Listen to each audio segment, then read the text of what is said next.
Très bien. Donc, je pense qu'on va quand même aborder des questions géopolitiques un peu. Alors, on constate quand même depuis quelques années une montée d'un certain état d'esprit dans la sous-région ouest africaine. Donc, pour citer en exemple le Mali, le Niger, le Burkina, la Guinée également. Et ces pays ont un point en particulier qui est en commun. Donc, c'est le fait que dans ces pays, on a eu à faire face à des coups d'État. Alors, quel est aujourd'hui votre regard de cette situation qui prévaut dans cette zone de l'Afrique? D'abord, il faut dire que je ne suis pas pour les coups d'État, quelle que soit la forme. Mais il faut analyser les réelles causes de ce qui se passe dans la sous-région. Est-ce que quelque part, ce n'est pas un refus, un front de refus qui se crée? Vous savez, pourquoi sommes-nous arrivés là, alors qu'on aurait pu faire autrement? Le coup d'État, pour moi, il n'est même pas cette conséquence qu'on voit aujourd'hui, qui est la prise de pouvoir par les armes.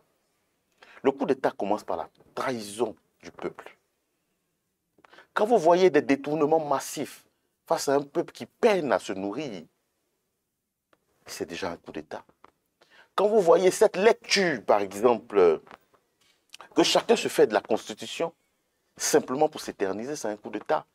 Voyez-vous, dans nos États, on dit que le mandat, on est limité à 2 mandats. Mais certains politiques vont en modifier la Constitution pour dire, comme elle est modifiée, elle me permet de me représenter. Mais on met 2 mandats parce que la volonté est qu'il y ait une alternance. C'est ça la volonté qui est derrière.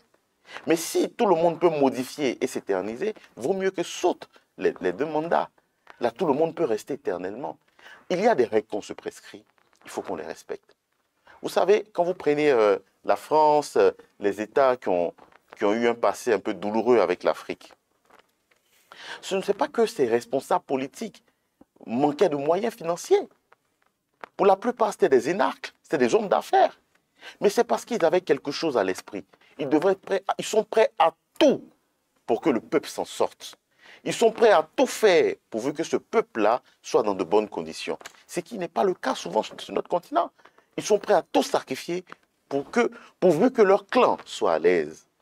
Et donc, je pense qu'il y a une politique de refus qui nous emmène à réfléchir autrement, à se dire que aujourd'hui, quand on interroge la jeunesse africaine, le niveau moyen des moins de 30 ans, c'est au moins la licence. Quand je prends de 23 à 30 ans, vous allez voir beaucoup de grands diplômes, licence, master.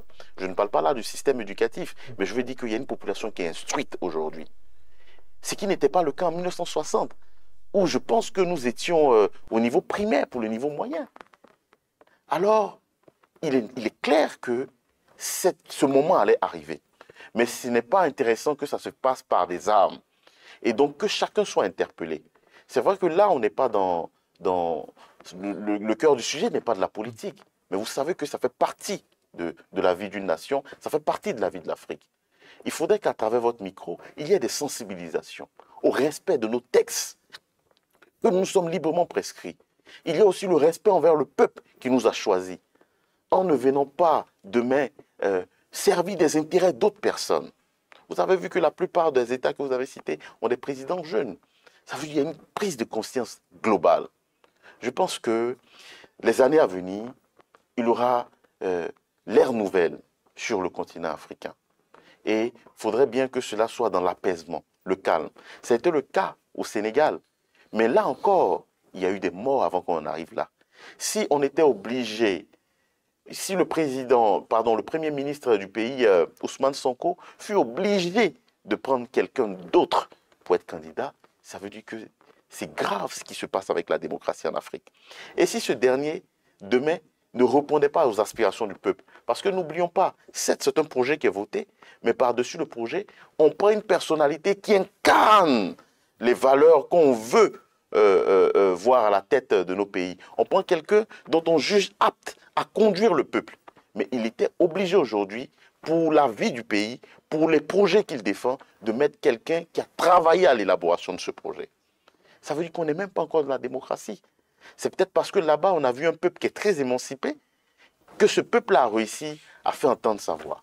on pourrait quand même se dire que on élit effectivement quelqu'un qui incarne cette vision-là, mais c'est quand même une vision au sein d'un parti qui est partagée par ses membres. On adhère à une vision et non, on ne suit pas en fait les personnes, mais on adhère à une vision. Mais Donc, Monsieur Nourdine, si je vous dis par exemple... Ousmane Sonko, le fait de désigner Bassirou Diomaye Faye, c'est aussi quelqu'un qui portait en fait cette vision-là. Bien sûr, je suis d'accord.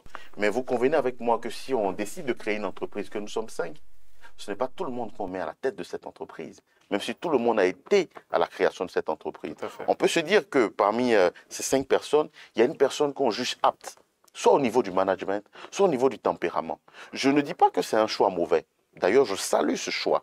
Je salue la démarche. Mais je dis que si on est obligé d'en arriver là, c'est que quelque part, la démocratie est malade. Parce que la démocratie recherche la volonté du peuple.